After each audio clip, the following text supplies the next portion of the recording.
Layout pages are flexible, basic pages you can use to create custom layouts of text, images, forms, and other common features with drag-and-drop blocks.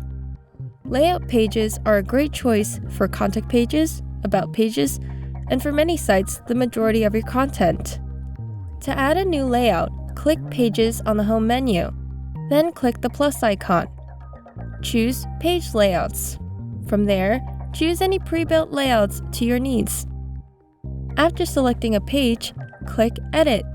You can also create a blank page layout by hitting the plus icon and selecting Blank Page.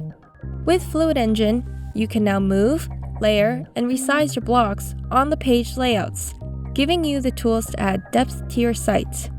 Once you finish editing your page, hit Save.